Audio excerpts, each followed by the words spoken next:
this is a loud vibration. If you ever get this kind of noise on these dryers, the only thing you want to do is open your dryer apart.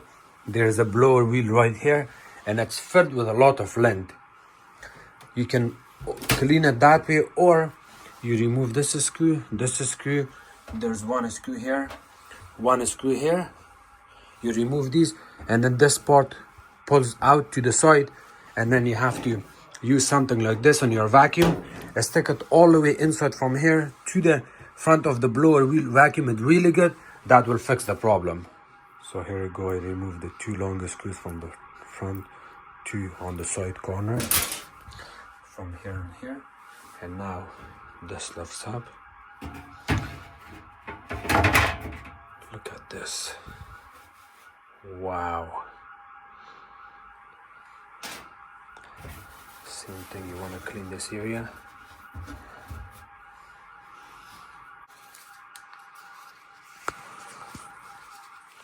Let me show you the inside.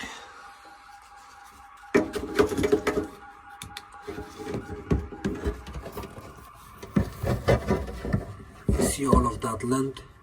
We're gonna have to clean all of that. Once you clean all of that, the only way you can clean this is to get something like this, because it's thin. Your vacuum will not go there.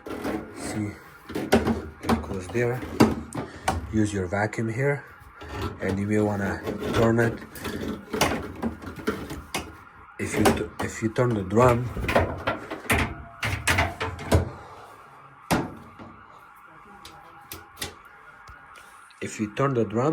with your hand, the blower wheel will also spin, remember. And then you have to keep doing that. You're gonna see.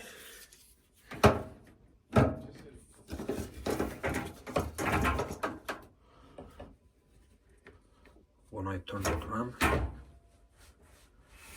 you see that movement? When I turn it with my hand. And you keep turning it, keep vacuuming it with this. It's gonna be really cold. Yeah, it's gonna be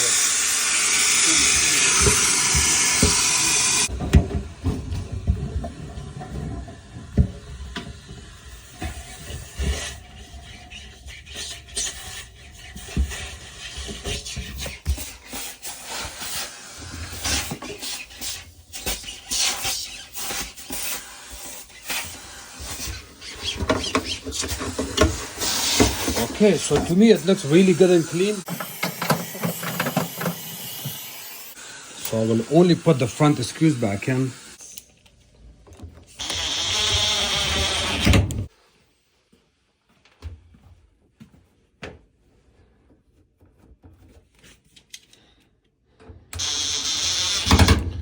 Okay, I'm not gonna put the screws here and there because you might have to take it off again. Yeah, so I'm just gonna run a test on it quickly. And this is the model and serial. This is the new dryer, right? We got them both together. Yeah, at the same time. brand new. Remember we put the tape on there. That's unreal. Very smooth, yeah? Well, I know. Now I can take that off myself. Yeah. It's easy to do. Super easy. Is this only on the front load ones? That's this On these particular dryers. Yeah. On other dryers, no. If you got noise or problem, could be anything else. Right. Because I've seen this a lot in the past. Yeah. That's why I'm like, let's give it a try with this vacuum thingy, and then that usually takes care of the problem.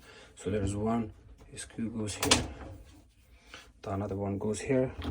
You can use Phillips drill bit or Robertson. Yeah. Okay. There you go. Beautiful. Slide it back in there. Yeah, you can put the filter back in. What is it with that? Yeah. The filter is also sitting properly there. If you ever get problem with the filter staying a little bit up like this, that means that you have to clean this inside area. Right. And then the filter will sit back together. The lint builds up and keeps it from going down. That's right, yeah. Okay. So I clean a lot of lint from this area, from the moisture sensor area. Yeah. It seems okay now. Perfect. And Well, that's good. You found that out before you had to get a part. yes.